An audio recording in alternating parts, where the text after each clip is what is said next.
안녕하세요. 책 읽는 문학관 여운입니다.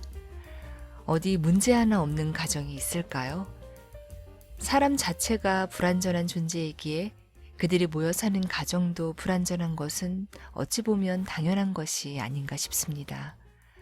부모와 자식, 부부, 형제, 그 관계 속에서 우리는 사랑도 상처도 경험하는데요. 결국 어린 시절부터 겪어온 가정 내에서의 모든 상호작용이 지금의 나를 빚어낸 거겠지요. 저에겐 남동생이 하나 있는데요.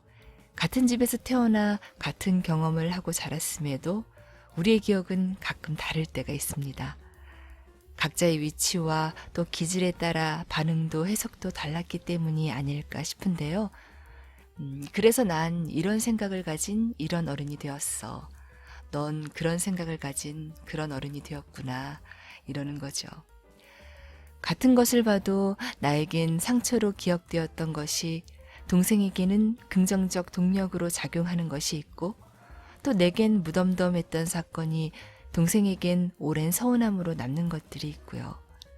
같은 배에서 나온 남매지만 아롱이 다롱이 그래서 완벽한 이해란 어렵겠지만 그래도 나와 다른 듯 가장 닮은 사랑하는 특별한 존재가 형제가 아닐까 싶습니다. 투포한 선수를 하다가 고등학교를 마치고 강원도 태백의 공장에서 일하고 있는 채하나와 뭘 제대로 해본 적 없는 늘 한심하기만 한 오빠 최강천. 그녀는 그를 오빠라고 부르지 않죠.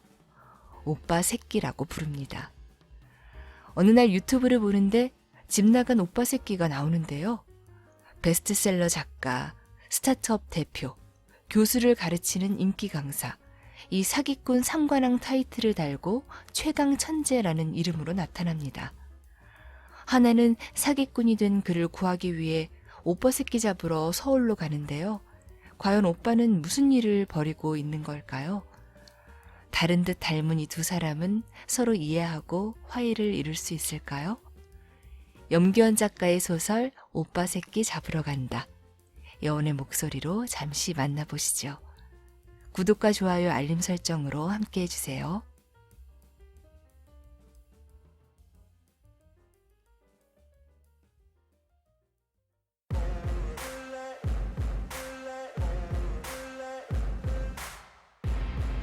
오빠 새끼 잡으러 간다. 사기꾼들 전성시대 염기원 장편소설 출판 문학세계사 오빠 고추 떨어졌다.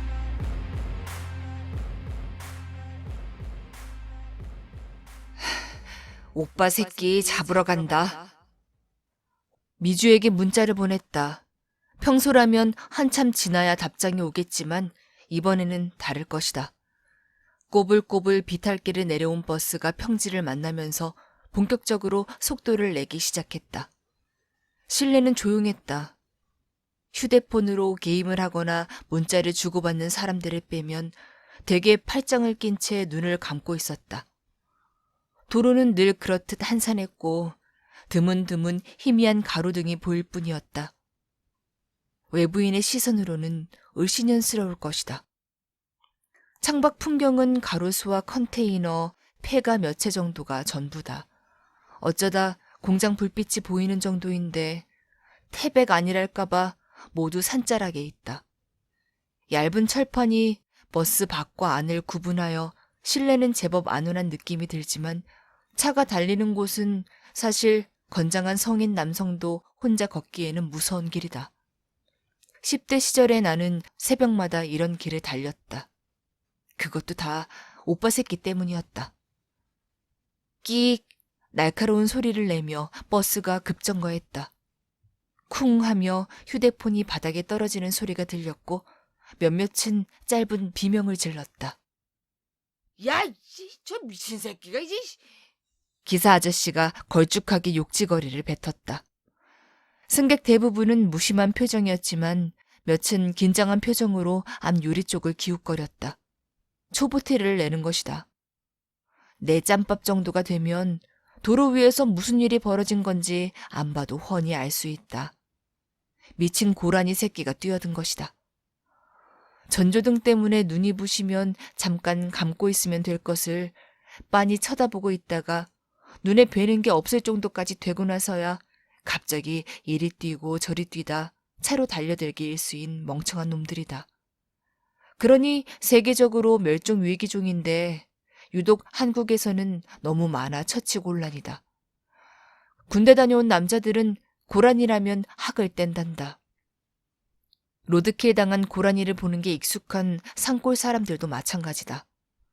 녀석들은 논밭을 헤집고 달리는 차를 향해 뛰어들며 울음소리마저 재수없다.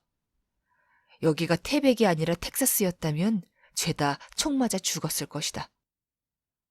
아, 죄송합니다. 다치신 분 없으시죠? 착한 기사님이다.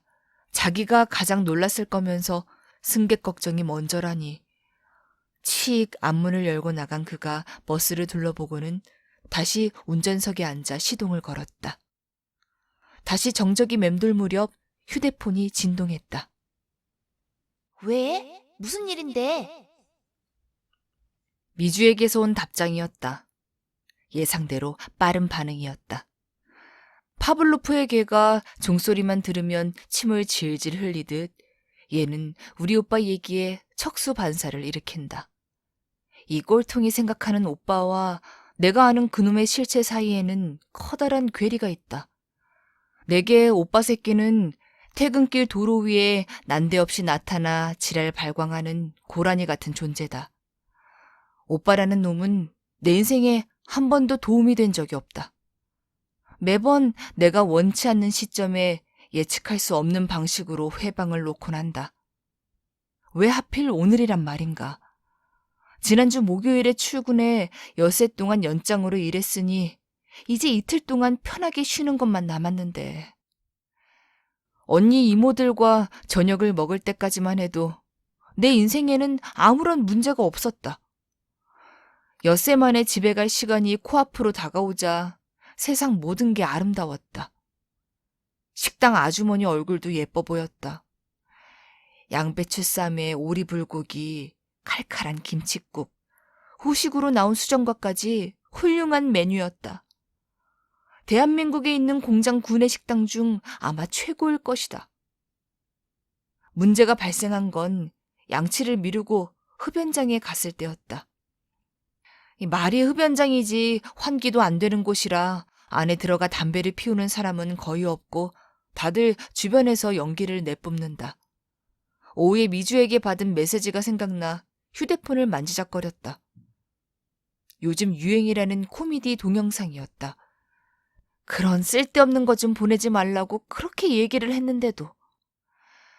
재생 시간이 짧길래 그냥 한번 볼까 하고 재생 버튼을 눌렀다. 반장 언니가 미간을 찌푸린 채 담배를 물고 다가오는 모습이 눈에 들어왔다. 공장에서 내가 함부로 개길 수 없는 유일한 사람이다. 그녀가 담배를 피우고 들어가기 전까지 양치와 소변을 마치려면 빠르게 움직여야 했다. 급하게 마지막 한 모금을 들이마시려는데 휴대폰에서 어디서 많이 본 상판떼기가 나왔다. 심장이 철렁 내려앉는 느낌이 들었다. 경력 사기, 매출 조작, 사기꾼 신동 누구의 실체를 고발한다는 제목의 동영상이었다. 혹시나 해서 썸네일 버튼을 누르니 익숙한 얼굴이 화면의 반을 채웠다. 역시나 오빠 새끼였다. 좀처럼 평정심을 잃지 않는 내 혈압을 급상승시키는 존재는 왜 다 혈육인가? 이건 또 대체 무슨 일인가? 이 원수가 또 무슨 미친 일을 벌인 것인가? 내 모든 계획이 틀어진 건 이때부터였다. 이 새끼 사고 쳤어. 이것 봐. 미주에게 동영상 주소를 보냈다. 칙. 버스가 멈추고 문이 열렸다. 시내인 황지까지는 아직 갈 길이 먼데도 이 외진 곳에 내리는 사람이 한 명 있다. 바로 나다. 도로변에는 동네에서 유일하게 엘리베이터가 있는 아파트가 우뚝 섰다. 그곳부터 시작하는 오르막을 한참 올라야 집에 갈 수 있다. 비탈길을 걷다 보면 무너질 듯 허름한 건물이 나오는데 예전에 병원 사택으로 쓰던 곳이다. 지금은 폐가다. 그 뒤로 보이는 연립이 우리 집이다. 쓰레기 봉투를 뒤적이던 고양이 몇 마리가 내 발소리에 놀라 후다닥 달아났다. 오르막길을 걷다 보니 자연스럽게 시선이 위를 향했다. 저만치 달이 보였다. 언덕배기를 오를 때면 걸음마다 앓는 소리를 내던 엄마도 저 달을 보면서 이 가파른 길을 힘겹게 오르내렸을 것이다. 겨울에는 연탄재를 아무리 뿌려도 미끄러워서 엄마는 눈이 조금만 와도 외출을 하지 못했다. 외지인들은 태백하면 자연스럽게 태백산을 떠올리지만 태백 사람들은 지명도가 낮은 한백산을 더 좋아한다. 우리나라의 6번째로 높은 태백산보다 높은 산인데도 동네 뒷산인 양 1시간이면 오르내릴 수 있다. 등산로 초입부터가 웬만한 산보다 높기 때문이다. 우리 엄마도 한백산을 좋아해서 봄이 되면 철쭉을, 가을이 되면 야생화와 단풍을 보려고 집을 나섰다. 하지만 언젠가부터는 그렇게 좋아하던 산에도 가지 못했다. 시름시름 알았기 때문이다. 태백이 아무리 겨울 도시라고 해도 몇 년 전 겨울은 지독하게 길었다. 아빠라는 인간 때문에 엄마의 몸과 마음은 모두 병들어 있었다. 겨우내 집안에만 있던, 그것도 거의 누워만 있던 엄마가 마침내 외출한 것은 119 구급차에 실려서였다. 이거 뭐야? 오빠가 왜 여기에 나옴? 짐 통화 가능? 오르막이 끝날 무렵 미주에게서 다시 문자가 왔다. 동영상을 다 보았나 보다. 너 내일 나 집 앞임. 집 앞이라서 통화할 수 없다는 게 보편적인 건 아니겠지. 하지만 이 동네에서는 그렇다. 쥐죽은 듯 조용한 곳이라 남의 집 숟가락 떨어지는 소리도 들린다. 그러니 사적인 통화를 하려면 집에서 나와 도로변까지 걸어가야 누군가 내용을 듣는 걸 피할 수 있다. 우리 아빠처럼 광부 일을 해본 적도 없는 사람이 가족들과 이곳에 들어온 건 망했기 때문이다. 이 연립은 원래 대한석탄공사에서 광부를 위한 사택으로 지은 곳이다.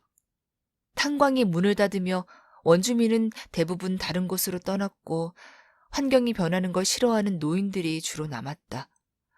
물 맑고 공기 좋은 곳이라 강원도 사람들이 장수하는 줄 알던데 노인의 비율이 높을 뿐이다. 서울 사람들이 더 오래 산다. 태백은 강원도 내에서도 노인이 많은 곳이면서 장수하는 비율은 가장 낮다. 오르막이 끝나자 내가 사는 연립의 공동현관이 나타났다. 공동현관이라고 해서 번호키 같은 게 있는 건 아니다. 이곳을 처음 온 사람이라면, 특히 해가 진 이후라면 계단을 향해 쉽게 발이 떨어지지 않을 것이다. 나같이 강단이 센 사람이라고 해도 말이다. 예전에 범죄의 여왕이라는 영화를 보다가 깜짝 놀란 적이 있다. 무심코 채널을 돌리다 얻어 걸린 영화였는데 주된 배경으로 나오는 맨션이 우리가 사는 곳과 놀랍도록 비슷했기 때문이다. 낡고 음침하며 허름하고 허술한 곳. 비슷한 연립주택을 서울에서 실제로 본 적이 있다. 재개발을 앞둔 곳이었다. 우리 동네도 재건축 얘기가 나온 적이 있지만 입주민 대다수는 반대했다. 살 날도 얼마 안 남았는데 언제 허물고 다시 짓느냐는 것이다. 계단을 올라 복도에 들어섰다. 집마다 고장난 전자제품과 낡은 가구, 대안이 들통이니 하는 너저분한 살림살이를 내다 두어 비좁다. 곰팡이 자국을 없애려고 벽마다 페인트 칠을 새로 했지만 어색하기만 하다. 중병에 걸린 사람이 얼굴 화장만 두껍게 한 격이라고나 할까. 내가 어릴 때만 해도 연탄 보일러였는데 기름 보일러로 바뀐 거 하나는 다행이다. 내일 칼퇴할게. 페투페에서 봐. 미주에게 또 문자가 왔다. 이응을 2번 눌러 답했다. 페투페는 우리가 자주 가는 카페 이름이다. 미주는 다른 프랜차이즈는 다 있는데 스타벅스만 왜 안 들어오느냐며 불만이 많다. 프랜차이즈가 다 있다고? 웃기는 소리다. 시내에 롯데리아가 달랑 하나 있을 뿐 버거킹이나 맥도날드, 서브웨이도 없는데 스타벅스가 그렇게 좋으면 1시간 넘게 기차 타고 가시던가. 태백에서 페투페 정도면 훌륭하지. 휴대폰을 주머니에 넣고 가방을 뒤적거려 열쇠를 꺼내려다 현관문 안쪽에서 TV 소리가 들리지 않는 걸 확인하고 깨달았다. 아빠가 오늘 비번이 아니라는 것을. 얼마 전 연차를 쓰면서 홀짝이 바뀌었다고 한 걸 깜빡했다. 퇴근길에 발이 유독 무겁고 절로 인상을 찌푸렸던 건 오빠 새끼가 사고를 쳤기 때문이기도 했지만 아빠 얼굴 보기 싫은 것도 한몫했다. 에이씨, 괜히 신경 썼잖아. 나도 모르게 욕이 입 밖으로 튀어나왔다. 학창시절에 생긴 입버릇이다. 숨이 턱까지 차오르고 온몸의 근육이 터질 듯한 상태에서 마지막 남은 힘을 쥐어짜려면 욕이라도 뱉어야 했다. 그러면 곧 죽을 것 같던 몸이 한 번 더 움직여 주었다. 이제는 고치는 걸 포기했다. 아빠의 입버릇은 내가 뭘 그렇게 잘못했냐? 는 것이다. 나중에 얘기하겠지만 우리 예쁜 엄마가 그런 모진 고생을 하며 산 게 그러다가 못 볼 꼴까지 보고 결국 죽게 된 게 자기 탓이라는 생각을 전혀 하지 않는 사람이다. 엄마의 죽음을 놓고도 그런 말을 할 때면 먹지도 못하던 소주를 병째 마시고는 아빠를 죽이러 가겠다며 은박지로 식칼을 싸던 엄마를 말렸던 걸 조금은 후회한다.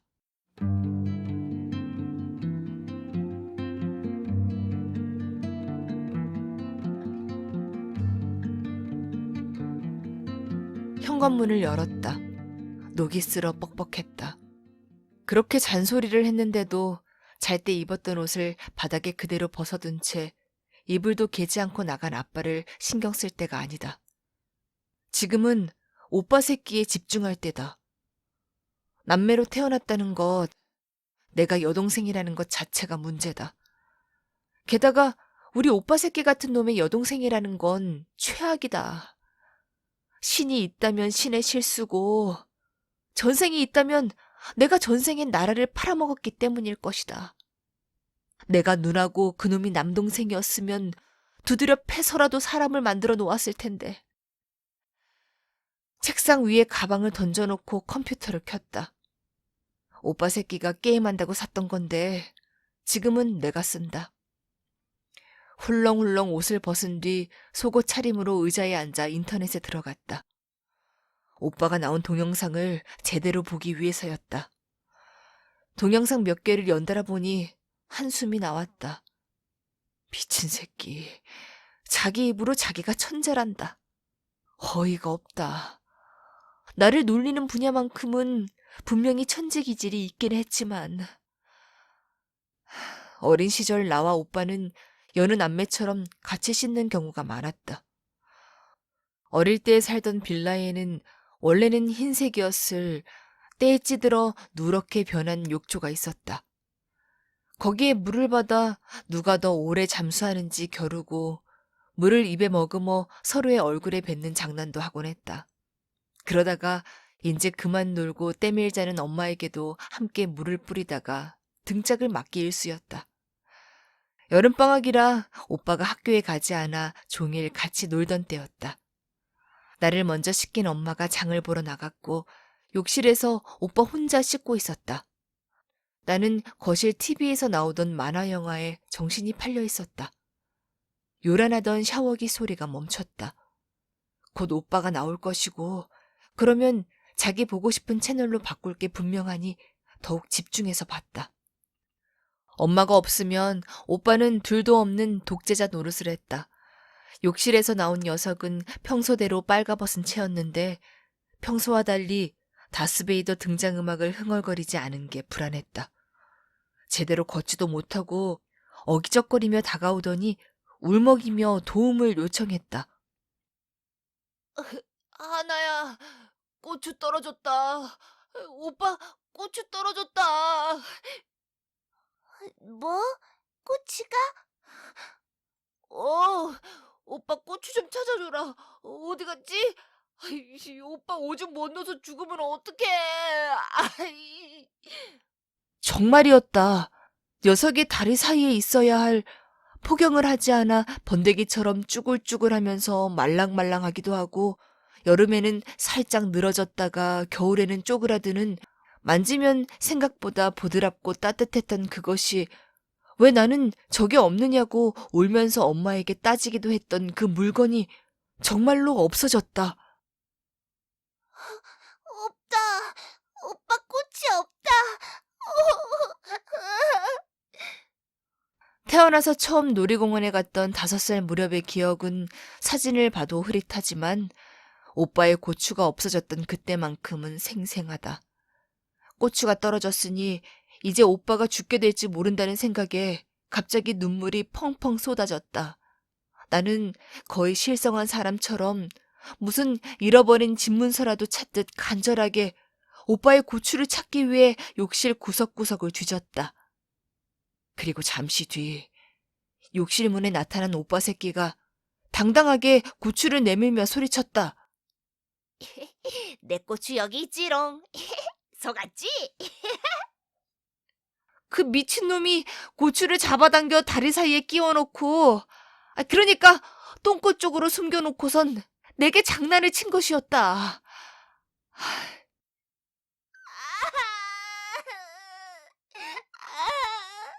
나는 너무 놀랐고 억울하기도 해서 펑펑 울었다. 곧 집에 돌아온 엄마가 내가 우는 걸 보고 오빠를 혼내주었고 기어이 오빠도 눈물을 흘린 건 쌤통이었지만 나를 놀리기 위한 녀석이 미친 짓거리는 그게 예고편 정도였다. 먹이사슬 관계가 역전된 후로는 내게 장난을 걸지 못했지만 어린 시절 당했던 걸 생각하면 볼 때마다 어떤 핑계로라도 녀석을 패주고 싶은 생각이 들곤 했다. 타일 사이사이에 낀 곰팡이를 애써 외면하며 씻었다. 지금 사는 집 화장실에는 욕조가 없다. 공장 기숙사에 있는 것보다 더 좁은 이곳에서 엄마는 어떻게 김장김치를 담근 것일까? 곰팡이를 없애보려 락스로 여러 번 청소했지만 효과는 오래가지 못했다. 이런 집에 살면서 줄눈 시공을 할 수도 없는 노릇이다. 참자. 조금만 더 참자. 수건으로 머리를 털며 나왔다. 붕. 자동차가 언덕을 올라오는 소리가 들렸다. 연립 주변 공터에는 늘 꽤 많은 차들이 주차되어 있다. 그중 우리 주민들의 차는 거의 없다. 시내로 출퇴근하는 사람들, 근처에서 열리는 오일장과 관련된 사람들이 주차장으로 사용하고 있다. 예전에는 이따금 사이드미러가 박살나거나 유리가 깨진 차주들이 동네를 시끄럽게 만들곤 했는데 CCTV가 설치된 이후로는 그런 일이 없다. 나는 아빠가 범인일 것이라고 확신한다. 목이 늘어난 티셔츠와 반바지를 입고 머리를 마저 말렸다. 옆머리가 턱을 넘지 않는 짧은 머리라 오래 걸리지 않지만 이마저 귀찮아서 싹둑 자르고 싶은 충동이 있다. 로션을 찹찹 바르고 방으로 들어갔다.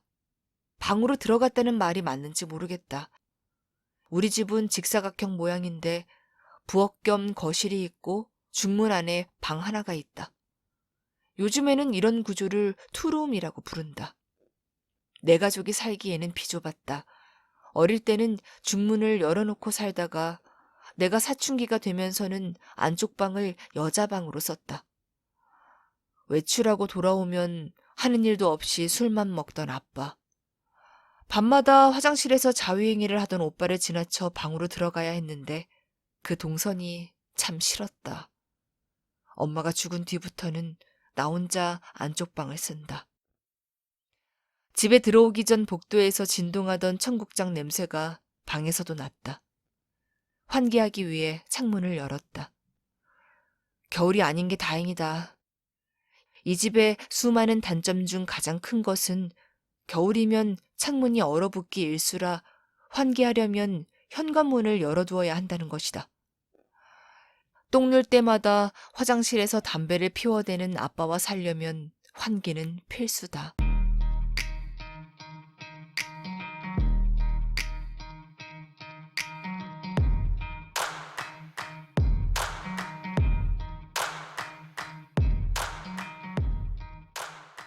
내 이름은 채하나. 1999년에 태어났다. 고졸이다. 나보다 4살 많은 오빠 새끼는 최강천, 대졸 백수다.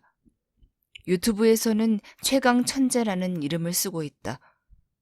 쥐뿔도 할 줄 아는 게 없으면서 수상쩍은 일만 벌이던 아빠는 난생 처음으로 제대로 된 직업을 가졌다. 사는 곳은 태백 시내에서 버스로 30-40분 떨어진 연립이다.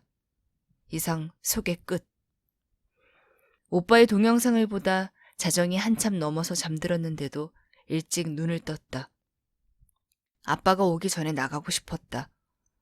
곧바로 일어나 외출 준비를 했다. 그래봤자 선크림을 바르고 모자 눌러 쓰는 게 전부였다. 청바지에 운동화를 신고 무작정 밖으로 나갔다. 시골에서는 밭일하러 가는 게 아니면 아침에 딱히 할 일도 갈 곳도 없다. 식당은 점심 무렵에나 문을 열고 카페 역시 빨라야 10시다. 다른 지방은 폭염주의보라던데 태백의 아침 저녁은 제법 신선해서 걸을만 했다. 물안개가 피어오르는 황지천에 따라가다 보니 구문소에 이르렀다. 박물관과 연결된 둘레길을 한 바퀴 돌고 나서 차가 뜸한 틈을 타 차도로 내려가 인공 석굴을 지났다. 인도가 따로 없는 곳인데 아직 사고 났다는 얘기는 못 들었다. 석굴을 지나 왼쪽으로 틀면 2년 전에 생긴 포토존이 나온다. 유리로 된 난간 정도야 흔히 볼 수 있는 것이지만 바닥이 범상치 않다. 아마도 강철로 만든 것 같은 발판에 구멍이 숭숭 뚫려 있어서 10m가 넘는 바닥이 훤히 보이기 때문이다. 미주는 이곳에 올라서는 걸 질겁한다. 겁쟁이라고 놀리면 마지못해 올라오는데 내가 방방 뛰면 이내 깍 비명을 지른다. 울상이 된 녀석을 놀리는 재미로 하는 짓이지 솔직히 나도 발판에 올라서기가 무섭다. 몇 주 전 둘이 함께 쉬는 날이었다. 근처 시장에 있는 식당에서 물 닭갈비를 먹으며 대낮부터 막걸리를 2병씩 마셨다. 미주는 술이 잘 받는 날이라며 곧장 2차를 가자고 했다. 닭갈비 2인분에 우동사리를 추가했고 밥까지 볶아 먹고 나온 터였는데도 실비식당 소고기는 염치 없이 뱃속으로 잘만 들어갔다. 소주 3병을 나눠 먹고 나와 길 따라 걷다 보니 이곳이었다. 술 덕분에 무섭지 않다며 발판에 올라 까부는 미주를 놀리고 싶어졌다. 곰곰이 생각하다가 미주의 손을 잡고 유리 난간까지 끌고 간 다음에 작전을 개시했다. 잠깐, 미주야. 철판에 뭐라고 글자가 찍혀 있는데? 뭔데? 메이드 인 차이나? 농담 한마디에 미주가 소스라치게 놀랐다. 이후 한동안 삐진 채로 있기에 아이스크림을 받쳐 겨우 달랬다. 엄밀하게 따지면 미주야말로 메이드 인 차이나다. 걔네 엄마가 중국 출신이기 때문이다. 그날을 떠올리며 발판 위에 올랐다. 고개를 숙여 바닥을 보니 세차게 흐르는 물과 바위가 보여 아찔했다. 내 추락을 막고 있는 건 얇은 철판 하나. 국산이겠지 설마? 소변이 마려운 것처럼 아랫도리가 간질간질했다. 이런 사소하고 하찮은 스릴이 좋다. 담배를 입에 물고 구문소 쉼터로 걸어갔다. 벤치에 앉아 담배를 다 피우고 나니 멀리 버스 한 대가 다가왔다. 시내로 가기는 하지만 영동선 기찻길을 따라 빙빙 돌아가는 버스였다. 잠시 머뭇거리다가 정류장으로 뛰어가 손을 휘저으며 버스를 세웠다. 시내까지 30분이면 가는 버스가 있지만 언제 올지 모르는 데다가 아침 햇볕이 꽤 따가웠다. 10만이 넘던 태백 인구는 내가 태어날 무렵 반으로 줄었다. 이제는 4만 명도 간당간당해서 웬만한 군보다 못하다. 장사하는 사람들은 차라리 허울뿐인 시를 버리고 태백읍으로 내려서 세금이라도 줄여달라고 애원하는 판국이다. 그런데도 빈 버스가 드문 게 미스터리다. 버스에 오르니 승객 5명이 있었다. 등산복 차림에 나이 많은 남자를 빼면 모두 할머니들이었다. 갑자기 출발하는 바람에 엉덩방아를 찌으며 자리에 앉았다. 약한 자는 살아남을 수 없는 야생의 땅. 이곳은 태백이다. 아무리 시골 버스라고 해도 와이파이는 잘 터진다.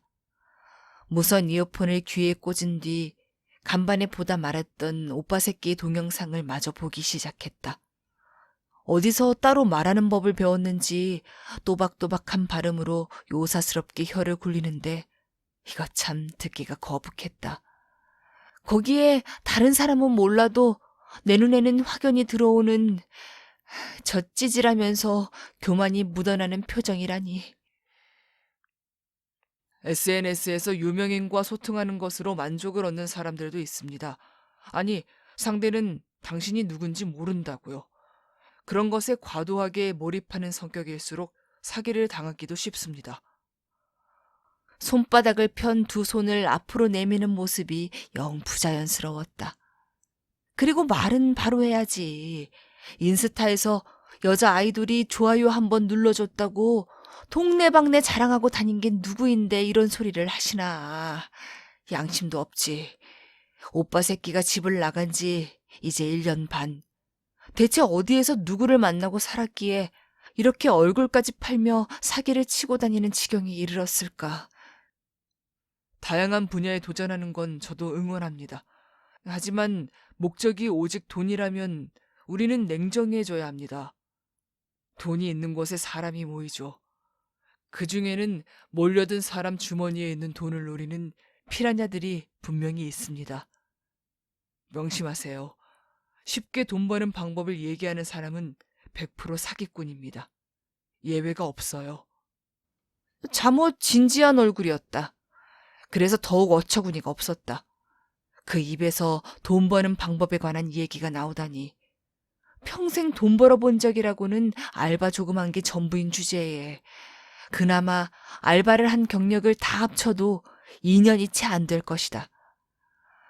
대학에 들어가면서 태백을 떠난 오빠는 한 달에 한두 번씩 집에 들렀다.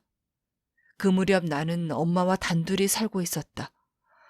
밤늦게 집에 들어오면 엄마는 TV를 켠 채 잠들어 있었고 파김치가 된 나 역시 겨우 씻고 잠들곤 했다.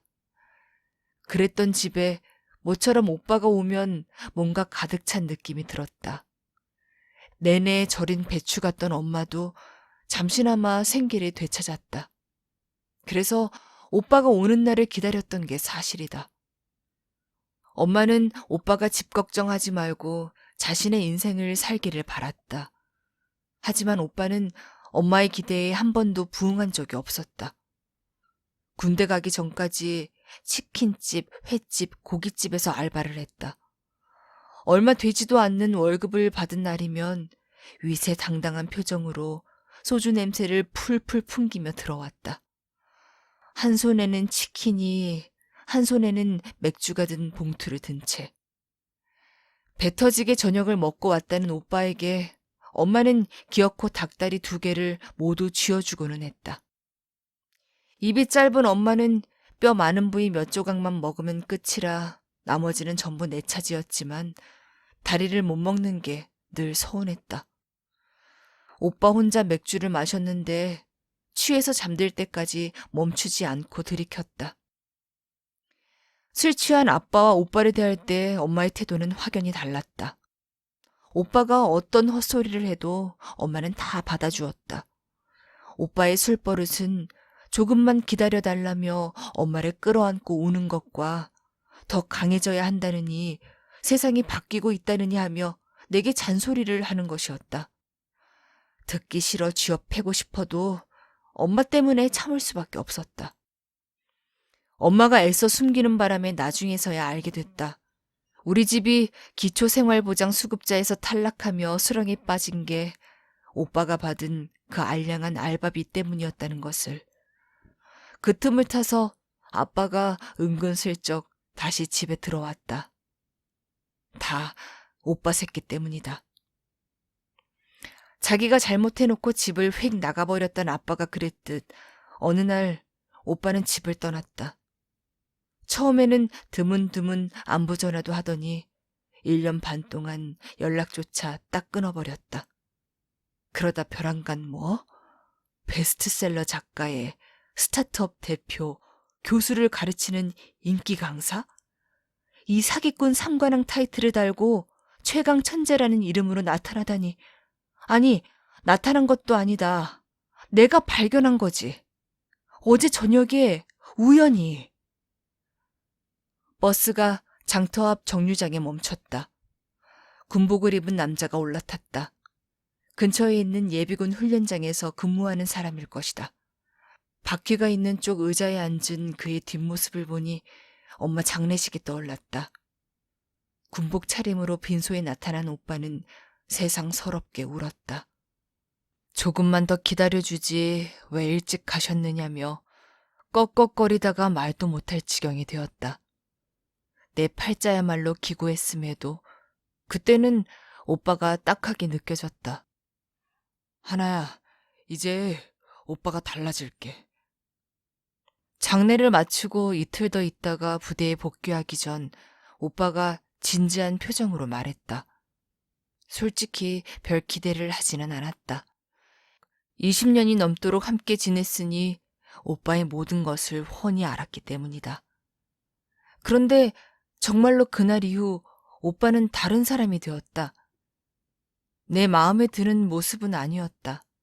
차라리 나한테 용돈 받고 심부름하던 때가 나았다.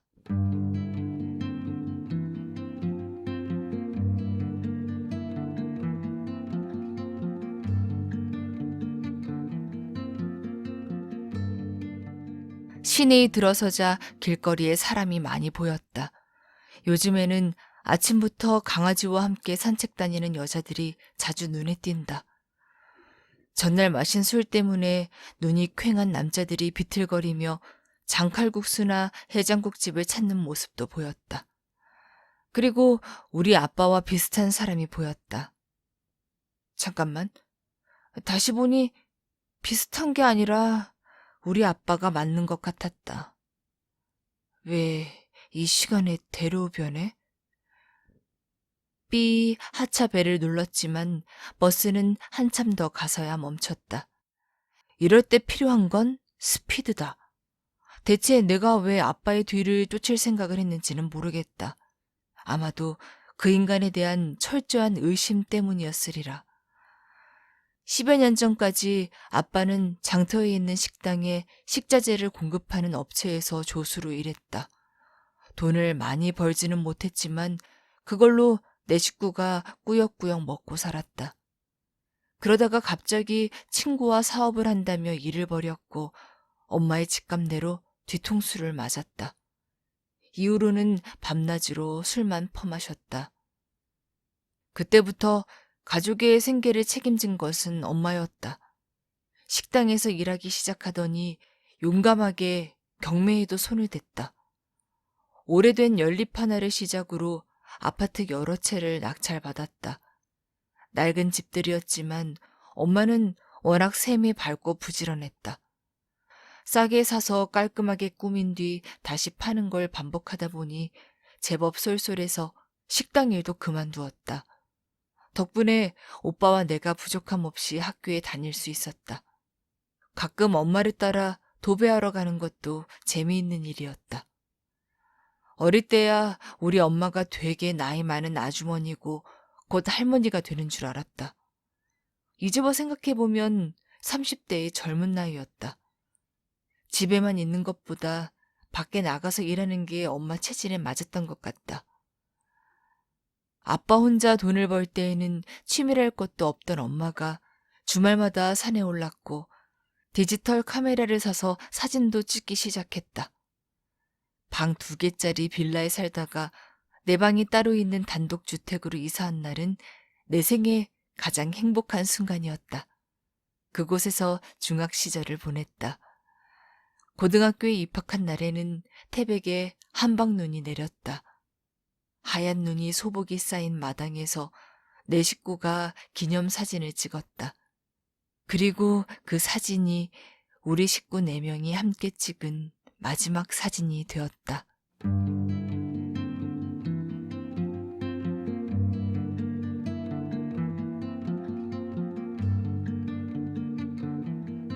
내 튼튼한 하체는 여전히 쓸만했다. 작정하고 달린 것도 아니고 조금 빠르게 걸었을 뿐인데 금방 아빠의 뒷모습이 눈에 들어왔다. 뒤통수만 봐도 기분이 나쁜 게 아빠가 확실했다. 한 손에는 기다란 빗자루를, 한 손에는 쓰레받기를 든 채였다. 엄마가 죽은 뒤로 아빠는 줄곧 아파트 경비원으로 일했다. 그러니까 근무 중이었던 것이다.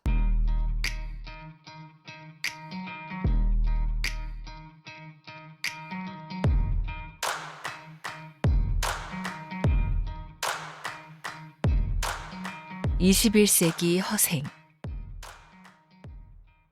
엄마가 정성 들여서 가꾼 텃밭, 위너 오빠들의 브로마이드로 사방을 도배하다시피 했던 내 방. 흰색 나무 울타리와 빨간색 우체통이 있던 단독주택을 떠나 폐가 뒤에 있는 칙칙한 연립에 살게 된 건 역시 아빠가 원인이었다. 평생 제대로 된 친구 하나 사귄 적 없던 사람이 동창회에 친목계에 학부모 모임까지 나가기 시작할 때부터 낌새가 수상했다. 하지만 엄마는 집에서 술 마시는 것보다 낫다며 용돈을 두둑이 쥐어주었다. 그 용돈은 아빠에게 푼돈에 불과했다. 엄마가 애써 모은 돈을 카지노에 쏟아붓고 있던 것이었다. 우리가 그걸 알게 됐을 때는 이미 집까지 담보로 잡힌 뒤였다. 엄마를 참을 수 없게 만든 건 아빠가 전 재산을 날렸다는 사실보다 상상 이상으로 무능하다는 것보다 그의 뻔뻔한 태도와 숨쉬듯 태연하게 내뱉곤 하는 거짓말이었다. 뜻을 제대로 아는 사자성어가 몇 개 되지 않지만 후안무치라는 말은 확실히 안다. 우리 아빠 같은 사람을 가리키는 말이다. 지역 주민의 출입을 제한하는 정책 때문에 태백 시민은 카지노에 들어갈 수 없다. 그걸 피하려고 외지에 주민등록을 하는 사람이 많다는 뉴스가 심심치 않게 나오곤 했다.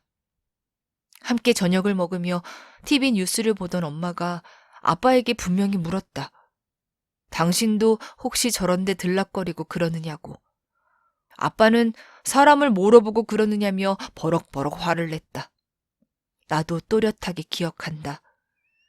그러니 아빠가 카지노에 재산을 탕진한 걸 알게 된 엄마의 배신감이 어느 정도였을지 짐작할 수 있다. 뭘 잘했다고 집에 기어들어와. 꼴도 보기 싫어. 나가! 엄마가 소리를 내지르며 선전포고를 하자마자 아빠는 대꾸도 하지 않고 휙 집을 나가버렸다. 20년 넘게 산 가족이 아니라 담 넘어 들어와 잠시 머물던 길고양이처럼. 길바닥에 나앉게 된 판국에 엄마가 겨우 구한 집이 지금 사는 연립이다. 오래도록 사람이 살지 않아 곳곳에 곰팡이가 피고 거미줄이 가득한 곳을 엄마 혼자 정리해서 사람이 살 수 있게 만들었다. 엄마 눈 똑똑히 보고 잘 들어. 나 너희들 아빠하고 이혼할 거야. 오빠와 나를 앉혀두고 엄마가 낮은 목소리로 얘기했을 때 올 것이 왔다는 생각이 들었다. 엄마는 한다면 하는 사람이다. 이제 전과 같이 살 수 없음이 분명했다. 우리 남매는 무조건 엄마 편이었다. 엄마가 휴대폰 번호까지 바꾸어 연락이 닿지 않는 아빠를 찾아낼 수 있었던 건 틈만 나면 동사무소에 가서 아빠의 주민등록 등본을 뗐기 때문이었다. 이혼이란 게 TV에 나오는 것처럼 법원을 오가며 복잡한 절차를 거치는 일인 줄 알았다. 하지만 엄마는 모든 걸 일사천리로 끝냈다. 분할할 재산이 없으니 위자료와 생활비를 청구해 두었지만 그걸 아빠에게 받을 수 있다는 기대는 한 톨도 하지 않았던 엄마다. 다시 식당 일을 시작한 엄마가 자꾸 쓰러져서 다치는 일이 잦아졌다. 병원에 가니 평형기능 장애라고 했다. 이비인후과로 시작해 MRI를 찍고 뇌파를 비롯해 온갖 검사를 받았지만 정확한 원인이 나오지 않았다. 원인을 모르니 치료도 할 수 없었다. 집 밖에 혼자 나가는 게 두려운 일이 되어버리자 일을 할 수가 없었다. 혼자서 남매를 부양하기 위해 그녀가 알아본 최선은 기초생활보장 수급자가 되는 것이었고, 방학이면 집에 와서 게임만 하던 오빠가 입대하자 엄마와 나 둘만 집에 남았다. 17살 계집애들은 영악하다. 내가 수급자라는 걸 어떻게 알았는지 꼴에 일진 행세를 하고 다니던 무리가 반 애들로부터 나를 따돌렸고 기어이 대놓고 시비까지 걸어왔다. 이래저래 신경 쓸 것이 많아 골치 아픈 때였기에 긴 말도 필요 없었다. 그중 리더인 애부터 시작해 모두를 흠씬 두들겨 패주었다. 어설프게 손을 대면 학폭 위에 끌려간다. 내 얼굴만 봐도 오줌이 찔끔 나오도록 만드는 요령을 나는 잘 알고 있었다. 얼굴을 때리는 건 안 된다. 어설프게 마무리해서도 안 된다. 인간은 압도적 폭력에 굴복한다. 그날부터 학교 생활은 편해졌다. 되레 내게 달라붙는 애들이 하나둘씩 생겨났지만 교우관계 따위에 신경 쓸 겨를이 없었다. 애들은 곧 대학 진학에 매달릴 것이고 사회에 나가는 건 한참 뒤의 일이었다. 나는 달랐다. 앞으로의 인생이 1, 2년 안에 결정되는 상황이었다. 애들은 뚜벅뚜벅 걸어가면 됐지만 나는 사력을 다해 달려야 했다. 속도와 시야는 반비례의 관계였다. 지금 뭐 하는 거야? 내 입에서 또 욕이 나왔다. 누군가 팔짱을 낀 채 아빠 앞을 가로막고 잠시 이야기를 나누었다. 어느새 9시가 다 되었다. 24시간 근무를 마친 경비원이 퇴근할 시간이었다. 그런데도 굵은 컬의 파마머리 여자는 아빠에게 뭔가를 시키려는 눈치였다. 아빠는 쭈뼛거리며 특유의 멍청한 표정, 울음과 웃음이 묘하게 공존하는 표정을 지었다. 여자가 아빠의 팔뚝을 덥석 잡더니 어디론가 끌고 갔다. 조용히 뒤를 따랐다. 아니나 다를까 경비실에 있던 커다란 택배 박스를 자기 집까지 들어다 달라는 것이었다. 잠시 머뭇거리던 아빠는 등신같이 그걸 번쩍 들고는 여자의 뒤를 따랐다. 구루마가 분명히 있을 텐데도 굳이 보통의 주부로는 보이지 않는 여자였다. 민소매로 된 골지 원피스에 알 굵은 선글라스를 끼고 볼캡을 눌렀었는데 그런 미시 패션을 소화하기에는 나이가 너무 많아 보였다. 탄력을 잃은 지 오래된 엉덩이, 중력에 굴복한 팔뚝과 뱃살. 영락없이 술집에서 일하는 여자 같았고 딱 봐도 50은 넘어 보이는 퇴물이었다. 아빠는 한 번도 집안일을 신경 쓴 적이 없다. 엄마가 아플 때도 자기 손으로 분리수거 한 번 한 적이 없다. 그런데 저 천박해 보이는 여자의 갑질에 좋다고 헤헤거리는 꼴이라니. 그걸 보고 경기를 일으킬 만큼 화가 난 건 아빠에게 전력이 있기 때문이다. 집 나간 아빠를 다시 보게 된 건 시내 유흥가에서였다. 친한 언니가 서울에 일자리를 얻어 태백을 떠나게 되었기에 친목계 멤버 셋이 뭉쳐 송별회를 한 날이었다.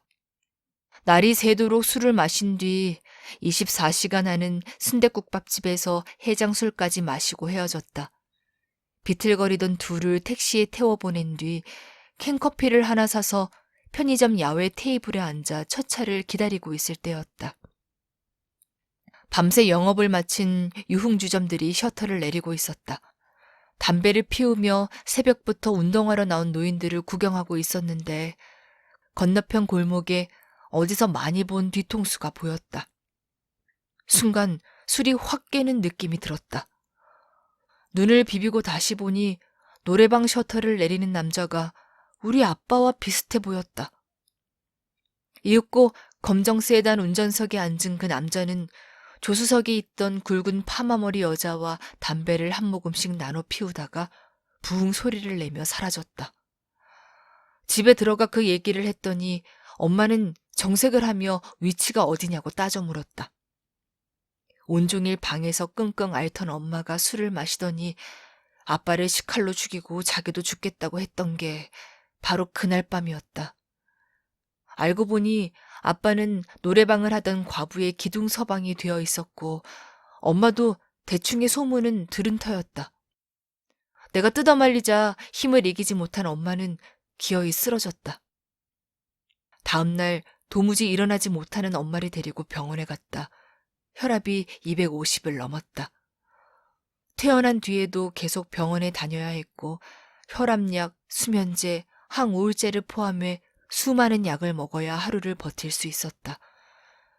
바지 사장이었던 아빠는 도우미 영업에 대한 책임을 지고 콩밥을 먹었고 어디서 지냈는지는 몰라도 조용히 기회를 살피고 있다가 오빠 새끼 때문에 우리 집이 어수선한 틈을 타 쥐새끼처럼 기어들어왔다.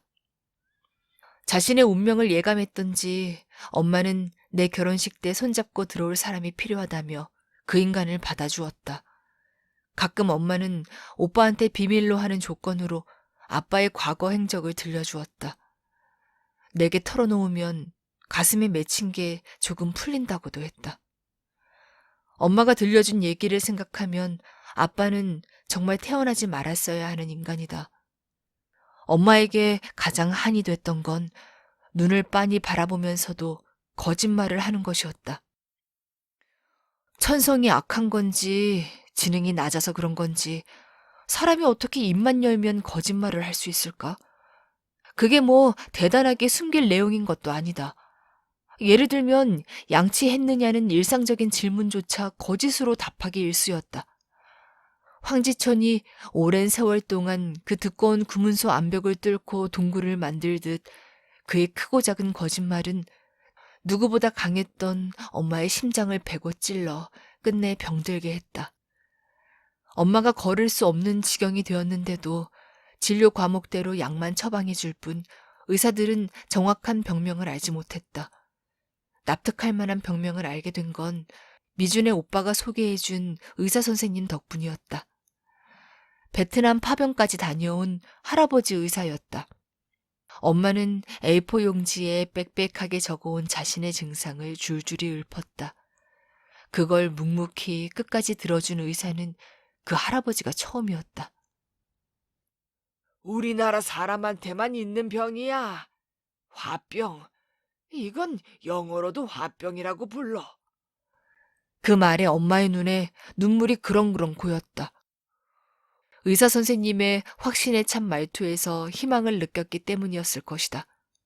아니면 자기 말을 다 들어준 게 고마워서였거나. 그냥 숨 쉬고 밥 먹는 것도 죄 불편해. 다리가 무거워서 일어서기도 힘들어. 겨우 일어나면 넘어질까봐 겁나고 장 보러 가는 것도 큰일이야. 중간에 쓰러져서 병원에 실려갈 것 같아서 무섭거든. 음식은커녕 침 삼키는 것도 쉽지 않고 죽을 병에 걸린 것 같은데 병명이 안 나오니 환장하겠고. 맞지? 누구? 남편 때문인가? 의사 선생님의 말씀에 엄마는 연신 고개를 끄덕였다. 그 인간 얼굴만 보면 화딱지가 나고 생각만 해도 숨이 탁탁 막히고 하루에도 100만 번씩 한숨을 쉬고 밤만 되면 목이 마르고 피곤하고 머리가 지끈거려 환장하겠는데 잠은 안 오고 갑자기 심장이 쿵쾅거리다가 불규칙하게 뛰기도 하니까 이러다 죽는가 싶은데 그렇다고 죽지는 않아. 가만히 누워만 있어도 온몸이 아픈데 병원에 가서 검사하면 의사들은 큰 이상이 없다고 그래. 약만 꾸역꾸역 처방해주고 이렇게 고통스럽게 사느니 죽는 게 낫다 싶은데 애들 생각하니 그렇게 못하겠고. 맞아요, 선생님. 맞아요.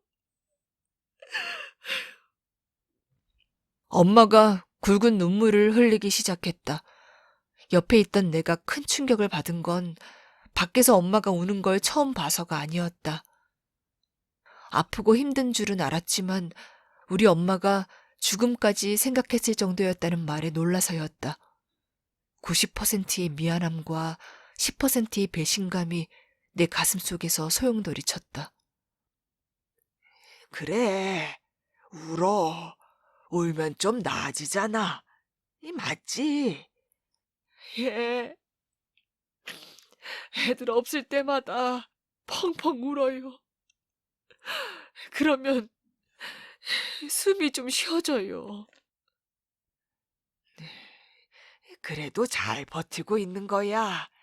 꼬박꼬박 약도 잘 먹고 술도 안 마시잖아. 진료를 마치고 나왔지만 먹어야 하는 약이 조금 더 늘어났을 뿐 그 의사 선생님도 엄마의 병을 고치지는 못했다. 하지만 자신의 병을 알아줬다는 것만으로도 엄마는 좋아했다. 그분이 시키는 대로 시내에 있는 신경정신과를 한동안 다녔다. 죽을 병은 절대 아니니까 걱정하지 말라던 할아버지 의사의 말과 달리 12번째 진료를 앞두고 심장이 멈춰버렸다. 아빠는 장례식장에서도 술만 마셨다. 울지도 않았다.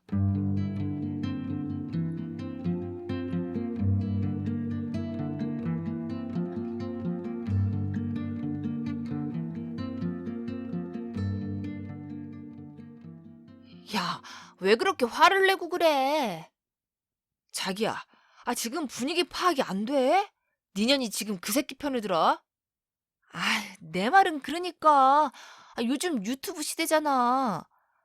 해가 지자 태백산에 타고 내려온 바람이 솔솔 불어 시원했다. 칼퇴근한 미주를 만나 생맥주를 마시며 드디어 오빠 새끼 얘기를 꺼냈는데 반응이 신통치 않았다. 페투페에 오기 전에 나는 이미 술을 꽤 마셨다. 아빠 때문에 받은 스트레스를 풀려면 뭐라도 먹어야 했다. 황지성당 근처 식당에 가서 아점으로 장칼만두를 먹었다. 반주로 가볍게 소주 한 병을 비우니 그제야 피가 좀 도는 것 같았다. 식당에서 나오니 배는 불렀지만 난감했다. 오전 조인 미주가 퇴근하는 4시까지 대략 6시간을 혼자 때워야 했기 때문이다. 나는 카페에서 죽치는 성격이 아니다. 고민 끝에 찜질방에 가서 사우나를 하고 잠깐 자고 나오니 그새 또 배가 고파졌다. 롯데리아에서 산 햄버거 하나와 편의점에서 산 맥주를 달랑달랑 들고 공원에 갔다. 우체국 뒤쪽으로 새로 지은 공원에는 사람이 거의 없어서 눈치 안 보고 낮술을 마실 수 있었다.